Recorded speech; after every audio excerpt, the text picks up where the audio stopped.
നമുക്ക് അബിയുടെയും ജാനകിയുടെയും ഇന്നത്തെ നല്ലൊരു വിശേഷം കേട്ടാലോ. അങ്ങനെ ഇന്നത്തെ വിശേഷത്തിൽ വസുന്ധരയുടെ കയ്യിലൊക്കെ പിടിച്ച് തമ്പി അവിടെ ഹാളിൽ കൊണ്ടിരുത്തുവാണ്. പിന്നീട് വസുന്ധരയോട് പറഞ്ഞു, നീ ഇങ്ങനെ എപ്പോഴും മുറിയിൽ ഇങ്ങനെ അടച്ചു കെട്ടിയിരുന്നിട്ട് കാര്യമുണ്ടോ? ഇങ്ങനെ ഇതിലൂടെയൊക്കെ കുറച്ചു നേരം ഇറങ്ങി നടക്കണമെന്ന് പറയാം. അതിന് എനിക്ക് കുഴപ്പമൊന്നുമില്ല തമ്പിയേട്ടാ. പിന്നെ കുഴപ്പമില്ലെന്ന് നീ പറയും. മരുന്ന് വാങ്ങാൻ പോകണമെങ്കിൽ നമുക്ക് പോവാം. ഇനിയിപ്പോൾ ഡൽഹിയിലാണെങ്കിൽ ഡൽഹിയിൽ എവിടെയായാലും പോയി നമുക്ക് ചികിത്സ ഇടാന്ന് പറയണം. ഇത് കേട്ട് ഞാൻ വസുന്ധര പറഞ്ഞു, വേണ്ട തമ്പിയേട്ടാ, ഒരിടത്തേക്കും പോകണ്ട, തൽക്കാലത്ത് ഇവിടെ തന്നെ മതി. അല്ലെങ്കിലും ആ കേസിനെ കുറിച്ച് ഓർത്തിട്ട് എനിക്ക് ടെൻഷൻ. ആ കേസ് ഒന്ന് തള്ളിപ്പോണ സമാധാനം ഉണ്ടായിരുന്നു പറയണം. അപ്പോഴേക്കുമാണ് അപർണ അങ്ങോട്ടേക്ക് വരുന്നത്. അപർണയെ കണ്ടെന്ന് തമ്പി ചോദിച്ചു, ഇതെന്താടി മോളെ നീ ഓടിക്കറിച്ച് വരുന്നേന്ന് ചോദിക്കാൻ. ഒന്നുമില്ല അച്ഛാന്ന് പറയണം. അല്ല എന്തോ ഒരു കാര്യമുണ്ടല്ലോ. അത് പിന്നെ അച്ഛാ, എനിക്ക് അച്ഛനെ കുരുക്കാനായിട്ട് വന്ന സ്ത്രീ ഉണ്ടല്ലോ, ഒരു രാധാമണി വരച്ചില്ല, അവരുടെ ഫോട്ടോ കിട്ടിയിട്ടുണ്ടെന്ന് പറയണം. ഇത് കേട്ടപ്പോൾ തമ്പി ഒന്ന് ഞെട്ടി. നീ എന്തൊക്കെയാ മോളെ പറയണേ, സത്യമാണെന്ന് ചോദിക്കും. എൻ്റെ ഫോണിനകത്ത് അവരുടെ ഫോട്ടോ ഉണ്ട്, അച്ഛനൊന്ന് നോക്കാൻ പറയണം. അങ്ങനെ എന്ത് ചെയ്യണം, തമ്പിയെ കാണിക്കുവാണ്. തമ്പി ഞെട്ടലോടുകൂടിയാണ് നോക്കുന്നത്. നോയി കഴിഞ്ഞപ്പോൾ അത് മേരിക്കുട്ടിയമ്മയുടെ ഫോട്ടോ അല്ലേ. തമ്പിക്ക് സമാധാനം. തമ്പി കിടന്ന് ചിരിക്കുവാണ്. ഇതെന്താ വെച്ചാൽ അച്ഛൻ ചിരിക്കണേ? എടി, ഇതെൻ്റെ അമ്മയെക്കാളും പ്രായമുള്ള സ്ത്രീയാണല്ലോ. ഇവരെ വെച്ചിട്ടാണോ ജാനകി കളി കളിക്കുന്നത്? രാധാമണി വരച്ചിലാന്നും പറഞ്ഞിട്ട്. എടി, നീ നിൻ്റെ അമ്മയും കൂടെ ഒന്ന് കാണിച്ചു കൊടുക്കാൻ പറയണം. അങ്ങനെ വസുന്ധരയെ കാണിച്ചു കൊടുത്തു. ഈ സമയത്ത് തമ്പി പറഞ്ഞു, ഇപ്പം വിശ്വാസമായില്ലേ നിങ്ങൾക്ക് എല്ലാവർക്കും? ആ ജാനകി അഭിയും കൂടെ കള്ളത്തരം പറഞ്ഞത്. നിന്റെ അമ്മ അത് വിശ്വസിക്കുന്നില്ലായിരുന്നു. നിന്റെ അമ്മയ്ക്ക് ജാനകിയെ ഭയങ്കര വിശ്വാസമാണല്ലോ, അതുകൊണ്ടാ.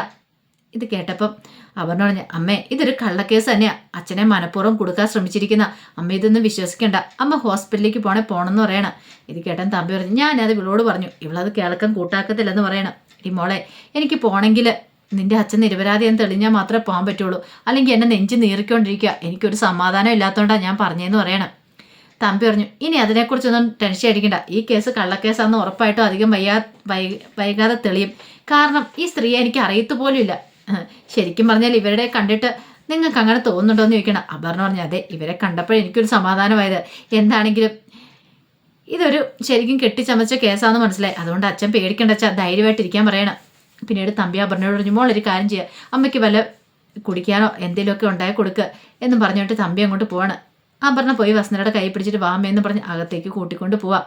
തമ്പിക്ക് ഭയങ്കര സന്തോഷമായി. ഏതോ ഒരു സ്ത്രീയെ വെച്ച് ജാനകിയും അഭിയും കൂടെ കളിക്കുവാണ്. രാധാമണി വരച്ചതെന്ന് പറഞ്ഞുകൊണ്ട്. രാധാമണി വരച്ചത് പണ്ടേ മരിച്ചു മണ്ണടിഞ്ഞു പോയി കാണും, എന്നിട്ടാണ് തൻ്റെ അടുത്ത് കളിക്കുന്നത് എന്നൊക്കെ പറഞ്ഞുകൊണ്ട് ഇങ്ങനെ ഇരിക്കുവാണ്.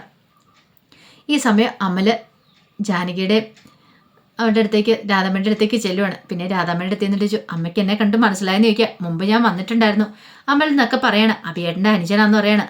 അപ്പോഴേക്കും ജാനകി അമലിന് കുടിക്കാനുള്ള ജ്യൂസൊക്കെ ആയിട്ട് വരികയാണ്. എന്താ അമലെ, എന്ത് പറ്റി ഈ വഴിക്കെന്ന് ചോദിക്കുക. ഒന്നുമില്ല, വെറുതെ ജാനിയടുത്തി അമ്മയൊന്ന് കാണാൻ വേണ്ടിയിട്ട്. പിന്നെ ഞാനിത് വിശ്വസിക്കണമല്ലേ? ഞാനിത് വിശ്വസിക്കുന്നൊന്നുമില്ല, എനിക്കറിയാം. ഒരു കാര്യമില്ല, നീ വരത്തില്ലെന്നറിയാം. കാര്യം എന്താണെന്ന് മാത്രം അറിഞ്ഞാൽ മതി എന്ന് പറയാം. ഇത് കേട്ടതും ഒരു നിമിഷം ആലോചിച്ചിട്ട് അമൽ പറഞ്ഞു, ശരിയാ ജാനിയടുത്തി പറഞ്ഞേ, ഒരു കാര്യമുണ്ട്. ശരിക്കും പറഞ്ഞാൽ ഇപ്പോൾ ഒരു വീടാണെന്നത് പറയാൻ പറ്റില്ല. വീട്ടിൽ തന്നെ ചേരികളായി തിരിഞ്ഞിട്ടാണ് ഇപ്പോൾ കളിച്ചുകൊണ്ടിരിക്കുന്നത്, അറിയാലോ. ഇങ്ങനെ പോയിട്ടുണ്ടെങ്കിൽ നിരഞ്ജനയുടെ അജയേട്ടൻ്റെ ജീവിതം തകർന്നു പോകും. അത് കേട്ടപ്പോൾ ജാനകി പറഞ്ഞു, അതെനിക്കും അറിയാമെന്ന് പറയണം. അമൽ പറഞ്ഞു, തകർന്നു പോകുമെന്ന് പറഞ്ഞിട്ട് കാര്യമില്ല, അവരുടെ ജീവിതം തകർന്നാണ്. എന്നാലും അതിന് ഇപ്പം എത്ര നാളും ഇങ്ങനെ മുന്നോട്ട് പോകുന്നു പോലും പറയാൻ പറ്റില്ല. പിന്നെ അപർണയുടെ സ്വഭാവം അറിയാലോ. അത് മാത്രമല്ല, അപർണയുടെ അമ്മയ്ക്ക് കിഡ്നി 2 ഫെയിലിയർ ആയിരിക്കുക. അവരെ ആശുപത്രിയിലേക്ക് പോകാൻ കൂട്ടാക്കുന്നില്ല. പോണെങ്കിൽ അവരുടെ ഈ കേസിൽ ആ തമ്പി ഈ കേസിൽ നിരപരാധിയാണെന്ന് തെളിഞ്ഞാൽ മാത്രം അവർ പോകത്തുള്ളൂ എന്നും പറഞ്ഞായിരിക്കുന്നത്. അതൊക്കെ ഓർത്തിട്ട് അപർണയ്ക്ക് നല്ല ടെൻഷനുണ്ട്. ജാനിയടുത്ത് ഈ കേസ് പിൻവലിച്ചാലോ കുടുംബത്തിലൊരു സമാധാന അന്തരീക്ഷം വീണ്ടും കിട്ടുവോളെന്ന് പറയണം. അത് കേട്ടപ്പോഴത്തേനും ജാനി ചോദിച്ചു, നീ എന്തൊക്കെയാ അമ്മലെ പറയണേ? എൻ്റെ അമ്മ ഒരു ജീവച്ചവായിട്ട് ഇരിക്കുന്ന നിൻ്റെ അടുത്ത് തന്നെയല്ലേ ഇരിക്കുന്നത്, നീ കണ്ടില്ലേന്ന് ചോദിക്കണം. ഇതാ കണ്ട് നിനക്ക് എങ്ങനെ എന്നോട് ഇങ്ങനെ പറയാൻ തോന്നും? എനിക്കറിയാൻ ജാനിയടുത്ത് ഈ കാര്യങ്ങളൊക്കെ, പക്ഷെ എൻ്റെ ഭാഗത്ത് നിന്നും ചിന്തിച്ചു നോക്കിയേ, എനിക്കൊന്നും വരാത്തൊരു കണ്ടീഷനാണ്. ജാനിയടുത്ത് എന്നെ എൻ്റെ തലയിലേക്ക് വെച്ചെടുത്ത് തന്നല്ലേ അപർണേനെ. പക്ഷേ ഇന്ന് വരെ ഞാൻ അവളുടെ ഒരു ദിവസം പോലും ഭർത്താവായിട്ട് കഴിഞ്ഞിട്ടില്ല. പക്ഷേ ഞാൻ അവളെ വേണ്ടെന്ന് പറഞ്ഞ് അവളെ തള്ളിക്കളഞ്ഞിട്ടുമില്ല. ഞാനിങ്ങനെ സഹിച്ച് ക്ഷമിച്ച് മുന്നോട്ട് പോയിക്കൊണ്ടിരിക്കുക. അവളെന്നെ എന്തൊക്കെ പറഞ്ഞാലും ഞാൻ അവളെ ഇതുവരെയായിട്ട് ഉപദ്രവിക്കാനും ചെന്നിട്ടില്ലെന്ന് പറയാം. ഭാര്യയായി പോയില്ലേ. പിന്നൊരു കാര്യം, ഈ കേസുമായിട്ട് മുന്നോട്ട് പോകണ്ടെന്ന് പറഞ്ഞതിനർത്ഥം ആ വസുന്ധരാമ്മ അവരൊരു പാവ സ്ത്രീയാണ്. അവർ ചിലപ്പം അവരുടെ ജീവിതം തന്നെ തീർക്കും. ഇതറിഞ്ഞിട്ടുണ്ടെങ്കിൽ ഇപ്പം തന്നെ കിഡ്നി 2 ഫെയിലിയർ ആയിട്ട് ഹോസ്പിറ്റലിൽ പോകാൻ തയ്യാറായിട്ടിരിക്കുക. അതൊക്കെ ഓർത്തി ടെൻഷനോടെ ഞാൻ പറഞ്ഞെന്ന് പറയണം. ഇത് കേട്ടപ്പോൾ ജാനകി പറഞ്ഞു, അമലേ, നീ പറഞ്ഞ നിന്റെ ഭാഗത്ത് ന്യായമുണ്ട്, പക്ഷെ നീ എൻ്റെ ഭാഗത്തൊന്ന് ചിന്തിച്ചു നോക്കിയേ, ഞാൻ എന്താ വേണ്ടേ എന്നൊക്കെ പറയണം. അത് കേട്ടപ്പോൾ അമല പറഞ്ഞു, എൻ്റെ മനസ്സിൽ തോന്നി ഞാൻ പറഞ്ഞെന്നുള്ളൂ, തെറ്റായിപ്പോയെങ്കിൽ ജാനിയടുത്ത് എന്നോട് ക്ഷമിക്കണം. ജാനടുത്ത് ഒന്നും കാര്യമായിട്ട് എടുക്കണ്ട കേട്ടോ. എൻ്റെ മനസ്സിൽ വന്നപ്പോൾ ജാനടുത്തോട് പറയണം തോന്നി, അതുകൊണ്ട് ഞാൻ ഇങ്ങോട്ടേക്ക് വന്നാന്ന് പറയണം. ശരിയെന്നും പറഞ്ഞിട്ട് അമല ഇങ്ങോട്ടേക്ക് പോവാണ്. ഈ സമയം ജാനകി ആലോചിച്ചു, പാവം അമല. കാരണം അപർണയുടെ തങ്ങളുടെ ഇടയിൽ കിടന്ന് പെട്ടിരിക്കുന്ന അവനാണ്. ഒന്നും മേലാത്ത അവസ്ഥയിൽ മുന്നോട്ട് പോകുന്ന അവനാണ്. എന്ത് ചെയ്യണമെന്ന് പോലും അറിയത്തില്ല. ഒരു വശത്ത് ഭാര്യ, ഒരു വശത്ത് ഏട്ടനും ഏട്ടത്തിയും എല്ലാവരും കൂടെ കൂടിയിട്ട്. അപ്പോൾ ഇവന് അവൻ്റെ ജീവിതം എങ്ങനെയായി തീരുന്ന അവന് ടെൻഷൻ ഉണ്ടായിരിക്കും. കല്യാണം കഴിഞ്ഞിട്ട് ഇത്ര നാളായി അവർ ഭാര്യ ഭർത്താക്കന്മാരായിട്ട് ജീവിച്ചിട്ടില്ല പോലും. അപർണ ഭാര്യയാണ്. അവനാണെങ്കിൽ ആരോടും അങ്ങനെ പ്രത്യേകിച്ച് ദേഷ്യഭാവം ഒന്നും ഉള്ളിൽ വെച്ചുകൊണ്ടിരിക്കുന്ന ആളുമല്ല. അതുകൊണ്ട് ജാനകിക്ക് നല്ല സങ്കടം ഉണ്ടായിരുന്നു. ഈ സമയത്ത് ഉണ്ണിത്തമ്മക്കലിൻ്റെ അടുത്ത് നിരഞ്ജനെ അഭിയും കൂടെ നിൽക്കുകയാണ്. പിന്നീട് ബാക്കിയുള്ള കാര്യങ്ങളൊക്കെ പറയണം. നമുക്ക് സാക്ഷികളൊക്കെ വേണം. ഈ കേസ് കോടതിയിൽ എത്തിയാൽ തള്ളിപ്പോവരുത്, കേസ് മുന്നോട്ട് പോകണം, അതിന് വേണ്ടെന്ന് പറയണം. നിരഞ്ജന പറഞ്ഞു, അല്ല സാക്ഷികളുണ്ടല്ലോ 2 പേര്.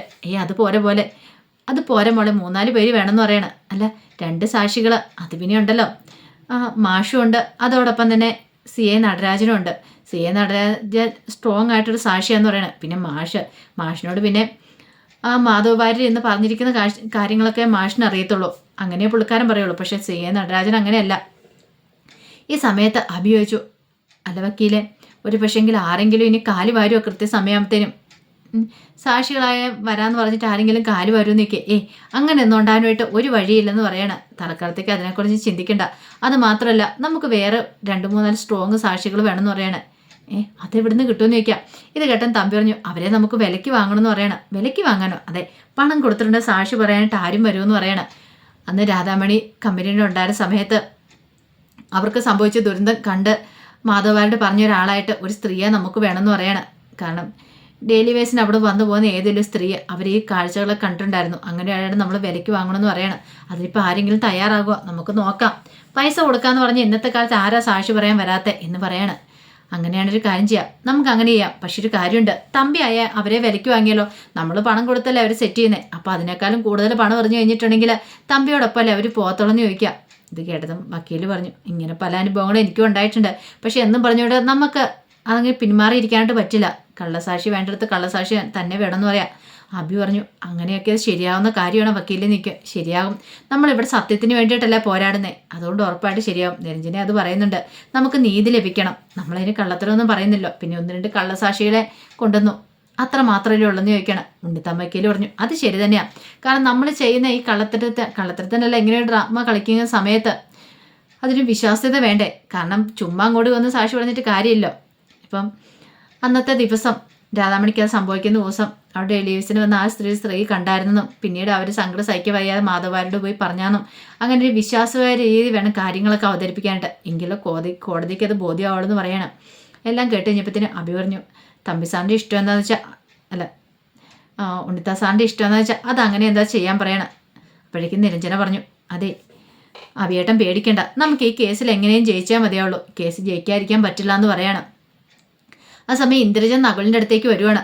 പിന്നീട് നകുലിനോട് പറഞ്ഞു, എടാ നീ എവിടെയെങ്കിലും പോയായിരുന്നു ചോദിക്കണം. എവിടെ പോകാനായിട്ട്? എവിടെയും പോയില്ലേന്ന് ചോദിക്കണം. അല്ല അത് പിന്നെ ഞാൻ ഇത് കേട്ടിപ്പോൾ ഇന്ദ്രജൻ പറഞ്ഞു, നിന്നോട് ഞാൻ പല കാര്യങ്ങളും പറഞ്ഞിട്ടില്ലേന്ന് ചോദിക്കണം. പെട്ടെന്ന് നകുലൻ പറഞ്ഞു, അതെ എടത്തിയമ്മയ്ക്ക് അറിയാലോ, എടത്തിയമ്മ വന്നതിന് ശേഷം ശരിക്കും എനിക്ക് ശ്വാസം ഒന്ന് വീടേന്ന് പറയണം.